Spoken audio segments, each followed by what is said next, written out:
ನಮಸ್ತೆ, ರಾಮಸಿಂಹ ಫಾರ್ಮ್ಸ್ ಮೇಲಿನ ಮತ್ತೊಂದು ವಿಡಿಯೋಗೆ ಸ್ವಾಗತ. ಇವತ್ತು ನಾನು ನೆಟ್ಟಿರೋ ಕಾಳು ಮೆಣಸಿನ ಗಿಡನ ಕಟ್ತಿದ್ದೆ. ಸೊ ಒಂದು 100 ಕಾಳು ಮೆಣಸಿನ ಗಿಡ ನಾನು ಸಸಿನ ಹಾಕಿದ್ದು. 60 ಪಣಿಯೂರು, 20 ಕರಿಮುಂಡ, 20 ತೇವಂ. ಸೊ ಇಷ್ಟು 100 ಹಾಕಿದ್ದೆ ನಾನು. ಸೊ ಅದನ್ನು ಕಟ್ತಾ ಇದ್ದೆ. ನಾನು ತುಂಬ ಕಾಳು ಮೆಣಸು ಹೋಗಿತ್ತು ಅಂದ್ಕೊಂಡಿದ್ದೆ, ಇನ್ನೂ ಫುಲ್ ಕಟ್ಟಬೇಕು, ಇವತ್ತು ಮುಗಿಸಿಲ್ಲ, ಇವತ್ತು ಕಟ್ಟಲೆ ಆಗ್ತಾ ಬಂತು ಅಂತ ಬಿಟ್ಟಿದ್ದೀನಿ. ಬಟ್ ಕಟ್ತಾ ಇದ್ದೆ. ಚೆನ್ನಾಗಿ ಬಂದಿಲ್ಲ ಕಾಳು ಮೆಣಸು, ಅಂದರೆ ಚೆನ್ನಾಗಿ ಬಂದಿಲ್ಲ ಅಂದರೆ ತುಂಬ ಮೊರ್ಟಾಲಿಟಿ ಇದೆ ಅಂದ್ಕೊಂಡಿದ್ದೆ ನಾನು. ಇವತ್ತು ಹಾಗೆ ಕಟ್ತಾ ಲೆಕ್ಕ ಹಾಕ್ಕೊಂಬಂದೆ. Not bad actually.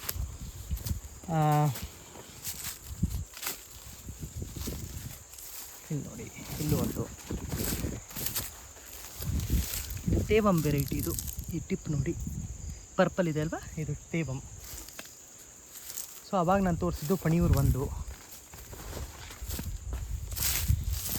ಇದು ತೇವಂ. ಸೊ ಹೀಗೆ ನಾನು ಕಟ್ಕೊಂಡು ಬರ್ತಾ ಇದ್ದೆ. ಹಾಗೆ ಲೆಕ್ಕ ಹಾಕ್ಕೊಂಡ್ಬಂದೆ, ಎಷ್ಟು ಉಳಿದಿದೆ ಎಷ್ಟು ಹೋಗಿದೆ ಅಂತ ಲೆಕ್ಕ ಹಾಕ್ಕೊಂಡು ಬಂದೆ ನಾನು. 100 ಸಸಿನಲ್ಲಿ 65 ಸಸಿ ಉಳ್ಕೊಂಡಿದೆ. ನೋಡಿದ್ದೀರಲ್ಲ, ಇದು ಪಣಿಯೂರು 1. ಇದು ಇದರ ಟಿಪ್ ನೋಡಿ, ಪರ್ಪಲ್ ಇಲ್ಲ, ಇದು ಕಾಣುತ್ತಾ, ಹಸಿದೆ. ಸೊ ಇದು ಪಣಿಯೂರು 1 ಇದು. ಸೊ ಕರಿಮುಂಡ ಒಂದು 5 ಉಳ್ಕೊಂಡಿದೆ, 20ಲ್ಲಿ 5 ಉಳ್ಕೊಂಡಿದೆ, ಅಂದರೆ ಒಂದು 25% ಸರ್ವೈವಲ್ ರೇಟ್ ಅಷ್ಟೇ. ತೇವಮ್ಮು ಒಂದು 20ರಲ್ಲಿ ಒಂದು 10 ಉಳ್ಕೊಂಡಿದೆ ಅಂತಲೇ ಇಟ್ಕೊಳ್ಳಿ, 50% ಸರ್ವೈವಲ್ ರೇಟ್. ಇದು ಅಷ್ಟೇ ಪಣಿಯೂರು 1. ಸೊ ಇನ್ನು ಮಿಕ್ಕಿದ 45, 60ರಲ್ಲಿ ಒಂದು 48 ಪಣಿಯೂರು 1 ಉಳ್ಕೊಂಡಿದೆ. ಇದೆಲ್ಲ ಕಟ್ಟಬೇಕು, ಇದೆಲ್ಲ ಪಣಿಯೂರು 1. ಸೊ ಪಣಿಯೂರು 1 ನಂದು ಒಂದು 80% ಸರ್ವೈವಲ್ ರೇಟ್ ಇದೆ ನನ್ನ ಎಕ್ಸ್ಪೆರಿಮೆಂಟಲ್ಲಿ. ಆ ಕಡೆ ಸ್ವಲ್ಪ ಕಳೆನೂ ಜಾಸ್ತಿ ಆಯಿತು, ಅದು ಪ್ರಾಬ್ಲಮ್ ಆಗಿರ್ಬೋದೇನೋ, ಹೇಳೋಕ್ಕಾಗಲ್ಲ. ಬಟ್ ನನ್ನ ಎಕ್ಸ್ಪೀರಿಯೆನ್ಸಲ್ಲಿ ಪಣಿಯೂರು 1 ಜಾಸ್ತಿ ಮೊರ್ಟಾಲಿಟಿ ಬಂದಿಲ್ಲ, ಒಂದು 80% ಉಳ್ಕೊಂಡಿದೆ. ಇಲ್ಲಿ ನೋಡಿ, ಪಣಿಯೂರು 1 ಇದು ಇಲ್ಲಿ ತನಕ ಬಂದಿದೆ. ಇದು ನೋಡಿ, ಇದು ಇಲ್ಲಿ ತನಕ ಎದ್ದಿದೆ ಆಗಲಿ. ನಾನು ಭುಜ ಅಲ್ಲ, ನನ್ನ ಎದೆ ಹೈಟಕ್ಕೂ ಎದ್ದಿದೆ. ಇದು ಅಷ್ಟು, ಇದನ್ನೆಲ್ಲ ಕಟ್ಟಬೇಕು, ಇದೆಲ್ಲ ಕಟ್ಟಿಲ್ಲ ಇನ್ನು. ಇಲ್ಲಿ ನೋಡಿ, ಪಣಿಯೂರು 1 ಇದು ಅಷ್ಟೇ ನನ್ನ ಭುಜದ ಹೈಟು. ಇದು ಚ್ಯೂಟ್ ಬೇಕಿದು, ಸೊ ಬ್ರಾಂಚ್ ಔಟ್ ಆಗೋಕ್ಕೆ. ಇಲ್ಲಿನ ಒಂದು ಕಡೆ ಚ್ಯೂಟಿದೆ ಅನಿಸುತ್ತೆ, ಅಲ್ಲಿ ಬ್ರಾಂಚ್ ಔಟ್ ಆಗಿದೆ, ವಾಪಸ್ ಮಾಡಬೇಕು. ಸೊ ಈಗೇನು ಕರಿಮುಂಡ ಬರೀ ಒಂದು 25% ಉಳ್ಕೊಂಡಿದೆ. 20ರಲ್ಲಿ ಒಂದು 5 ಗಿಡ ಉಳ್ಕೊಂಡಿರ್ಬೋದು ಮ್ಯಾಕ್ಸಿಮಮ್. ಅದು ಗಿಡದ ಅಥವಾ ನಾನು ಹಾಕಿರೋ ವಿಧಾನ ಗೊತ್ತಿಲ್ಲ ನನಗೆ. ಇದು ತೇವಂ ಒಂದು 10 ಉಳ್ಕೊಂಡಿದೆಯೇನೋ, ಒಂದು 50%, 40ರಿಂದ 50% ಸರ್ವೈವಲ್ ರೇಟ್ ಇದೆ. ಅದು ಬಿಡ್ತು ಅಂದರೆ ಇನ್ನು ಪಣಿಯೂರು 1 ಆ್ಯಸ್ ಐ ಟೋಲ್ಡ್ 80%. ಇಲ್ಲಿ ನೋಡಿ, ಇದೆಲ್ಲ ಕಟ್ಟಬೇಕು, ಸ್ವಲ್ಪ ಕಳೆ ಕ್ಲೀನ್ ಮಾಡಿ, ಅಂದರೆ ಕಳೆ ಲೈಟಾಗಿ ಇದು ಬಿಡಿಸ್ಕೊಂಡು ಇದು ಮಾಡಬೇಕು. ಸೊ ಇಷ್ಟು ನನ್ನ ಕಾಳು ಮೆಣಸಿನ ಕತೆ. ಇಲ್ಲಿ ನೋಡಿ, ಇಲ್ಲಿ ಕಟ್ಟಿದ್ದೀನಿ. ಇದು ತೇವಂ, ಇದು ತೇವಂ ವೆರೈಟಿ. ಸಾರಿ, ತೇವಂ ಅಲ್ಲ, ಇದು ಪಣಿಯೂರು 1, ಸಾರಿ. ಇಲ್ಲಿ ನೋಡಿ, ಇದು ಕಟ್ಟಿದ್ದೀನಿ. ಇದು ನಾನು ಮುಖ್ಯವಾಗಿ ಮಾಡಿರೋದು ಏನಕ್ಕೆ ಅಂದರೆ, ನನಗೆ ನರ್ಸರಿ ಥರ ಬೇಸಿಕಲಿ ನನ್ನ ಅಡಿಕೆ ಗಿಡಗಳು ಎದ್ದಾಗ ನಾನು ಇದ್ರದ್ದೇ ತೊಗೊಂಡು ನನ್ನ ಅಡಿಕೆ ಗಿಡಗಳಿಗೆ ಹಬ್ಬಿಸ್ಬೇಕು ಅಂತ. ಅಂದರೆ ಸರ್ಪಂಟೈನ್ ಮೆಥಡ್ ಅಂತ ಎಲ್ಲ ಹೇಳ್ತಾರಲ್ಲ, ಅದು ಸಸಿಗಳು ಮಾಡಿ ಹಾಗೆ ಮಾಡಬೇಕು ಅಂತ ಇದು ನನಗೆ ಆಸೆ.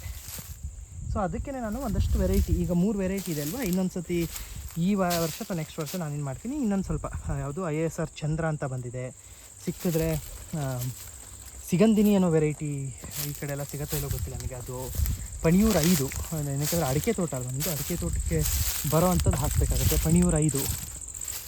ಸೊ ಅಂಥ ವೆರೈಟಿಗಳನ್ನ ಒಂದು 5-6 ವೆರೈಟಿ ಅಥವಾ ಇನ್ನೆಷ್ಟು ಸಿಗುತ್ತೋ ಅದು ನೋಡಿಕೊಂಡು ನನ್ನ ಅಡಿಕೆ ತೋಟಕ್ಕೆ ಆಗುವಂಥ ವೆರೈಟಿಗಳನ್ನ ನಾನು ತಂದು ಹಾಕಿ ಇಲ್ಲಿ ಹಾಕೋಣ ಅಂತ ಇವಾಗ ಇಲ್ಲಿ ಕಟ್ಟಿದ್ದೀನಿ ನೋಡಿ.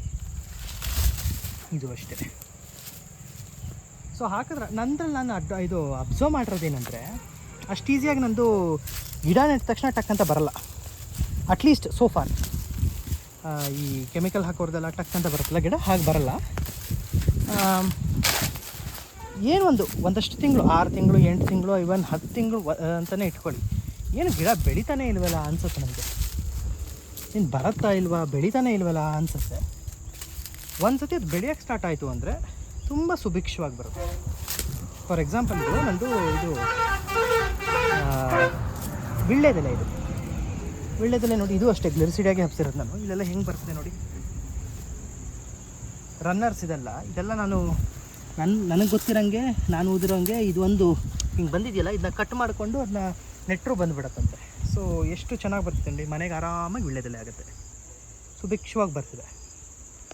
ಸೊ ನಾನು ನೋಡಿರೋದು ಹಾಗೆ. ಇವಾಗ ಇನ್ನೂ ನಂದು ಅಡಿಕೆ ಗಿಡಗಳು, ಇವಾಗ ಫಾರ್ ಎಕ್ಸಾಂಪಲ್ ಇದು ನೋಡಿ 2-3 ಪಟ್ಟೆ ಹೊಡಿತಿದೆ. ಅದಿನ್ನೂ ಇದು ಏನು ಗಟ್ಟಿ ಆಗಿಲ್ಲ, ಅಂದರೆ ಬ್ರೌನ್ ಆಗಿಲ್ಲ. ಸೊ ನೋಡಿ, ಇಲ್ಲಿ 1 2 3 4 ಪಟ್ಟೆ ಹೊಡೆದಿದೆ, ಹಾಗೆ ಹೊಡ್ಕೊಂಡು ಹೋಗ್ತಾ ಇದೆ. ಬಟ್ ಅದು ಮಾಡೋ ತನಕ ನಾವು ಕಾದು ಆಮೇಲೆ ಅವಾಗ ನರ್ಸರಿಲಿ ತಂದು ಇದನ್ನ ಹಾಕಿ 1 ವರ್ಷ ಅದು ಬೆಳಿದೇನೆ ಆಮೇಲೆ ಬೆಳೆಯೋಕ್ಕಿಂತ ಇವಾಗ ನನಗೆ 1300 ಗಿಡ ಬೇಕು ಅಂದರೆ 500 ಇದು ಗಿಡ ಸಸಿಗಳನ್ನ ನಾನೇ ಇಲ್ಲಿ ತಂದು ಈಗಲೇ ತಂದು ನೆಟ್ಕೊಂಡ್ರೆ ಒಂದಷ್ಟು ವೆರೈಟಿಗಳೆಲ್ಲ ಕಲೆಕ್ಟ್ ಮಾಡಿ, ರೋಗ ಇಲ್ದಿರೋದು ಗೊತ್ತಾಗುತ್ತೆ, ರೋಗ ಇರೋದು ಇಲ್ಲದೆ ಇರೋದೆಲ್ಲ ಗೊತ್ತಾಗುತ್ತೆ. ನೋಡಿ ಅದು ಎಷ್ಟು ಚೆನ್ನಾಗಿ ಬಂದಿದೆ. ಸೊ ಹೀಗೆ ಮಾಡಿ ಇಟ್ಕೊಂಡ್ರೆ ನನಗೆ ಬೇಕು ಅಂದಾಗ ನಾನೇ ಅದು ಸರ್ಪಂಟೈನ್ ಮೆಥಡ್ ಮಾಡಿ ಸಸಿ ಮಾಡಿ ನಂದಕ್ಕೆ ನಾನು ಇದು ಮಾಡ್ಕೋಬೋದು. ಆಗ ನನ್ನ ಇದರಲ್ಲಿ ಒಗ್ಬಿಟ್ಟಿರುತ್ತಲ್ಲ ಸಸಿಗಳು. ನನ್ನ ಹೈಪೋಥಸಿಸ್, ನನ್ನ ಅನಿಸಿಕೆ ಇದು ಅಷ್ಟೇ. ಇದು ನಿಜಾನ ಸುಳ್ಳ ಗೊತ್ತಿಲ್ಲ ನನಗೆ, ನನ್ನ ಅನಿಸಿಕೆ. ಇವಾಗ ತೇವಾಮ್ ಇದು ನನ್ನದ್ರಲ್ಲೇ ಒಪ್ಕೊಂಡ್ಬಿಟ್ಟಿದೆ. ಈಗ ಚೆನ್ನಾಗಿ ಬರ್ತಿದೆ, ಈಗ ಏನೋ ಚಿಗುರು ಹೊಡಿತಿದೆ, ಬರ್ತಿದೆ. ಸೊ ನಾನು ನನ್ನದ್ರಲ್ಲೇ ಇದು ಮಾಡಿ ಸಸಿ ಮಾಡಿ ವಾಪಸ್ ಅಡಿಕೆ ಗಿಡಕ್ಕೆ ಹಾಕಿದ್ರೆ ಅದು 1 ವರ್ಷ. ಇವಾಗ ನೋಡಿ, ಯೂಶ್ವಲಿ ನೆಟ್ಟಾಗಿ ಹಿಂಗೆ ಇರುತ್ತೆ, ಬೆಳೆಯಲ್ಲ ಏನಿಲ್ಲ, ಸುಮ್ಮನೆ ಹಿಂಗೇ ಇರುತ್ತೆ.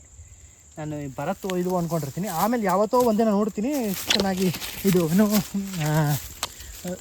ಏನಂತರದಕ್ಕೆ ಮೊಳಕೆ ಹೊಡೆದು ಚೆನ್ನಾಗಿ ಬರುತ್ತೆ. ಇವಾಗ ಇದು ಅಷ್ಟೇ ನೋಡಿ, ಹಂಗೆ ಇತ್ತು, ಈಗೆಲ್ಲ ಸ್ಟಾರ್ಟ್ ಆಗಿದೆ ಮೊಳಕೆ ಹೊಡೆಯೋಕ್ಕೆ, ಚಿಗುರು ಹೊಡೆಯೋಕ್ಕೆ ಸ್ಟಾರ್ಟ್ ಆಗಿದೆ. ಒಂದು ಸತಿ ಹಿಂಗೆ ಬಂದಮೇಲೆ ನಾನು ಚೆನ್ನಾಗಿ ಎದ್ಬಿಡುತ್ತೆ. ನಾನು ಇದೇ ಪ್ಯಾಟರ್ನ್ನ ಬಾಳೆನಲ್ಲೂ ಒಬ್ಸರ್ವ್ ಮಾಡಿದ್ದೀನಿ, ಕಾಫಿನಲ್ಲೂ ಒಬ್ಸರ್ವ್ ಮಾಡಿದ್ದೀನಿ, ಇಲ್ಲೂ ನೋಡಿ.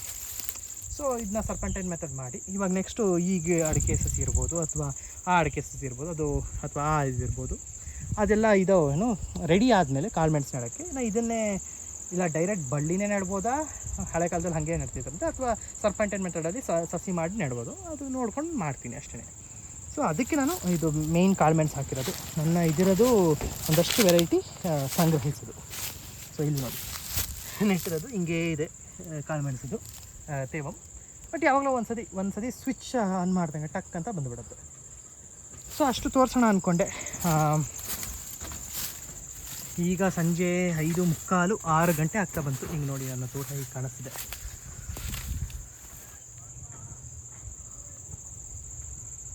ತೆಂಗು, ಅಡಿಕೆ, ಬಾಳೆಗಳು, ಗ್ಲಿರಿಸಿಡಿಯಾ, ಕಾಫಿ ಇದು ಅಷ್ಟೇ. ಕಾಫಿ ಈ ಸತಿ ಅಂತೂ ತುಂಬಾ ಬಿಸಿಲು ನಮ್ಮ ಕಡೆ. ಸ್ವಲ್ಪ ಕಾಫಿ ಹೆಂಗೆ ಉಳ್ಕೊಂಡಿದ್ದೀವಿ ಅನಿಸುತ್ತೆ. ಬಟ್ ಥ್ಯಾಂಕ್ಸ್ ಟು ಗ್ಲಿರಿಸಿಡಿಯಾ ಇನ್ನೆರಡು ಅಷ್ಟೇ. ಅದನ್ನು ತೋರಿಸೋಣ ಅಂತ ಮಾಡಿದೆ ಕಾಳುಮೆಣಸು. ಧನ್ಯವಾದಗಳು.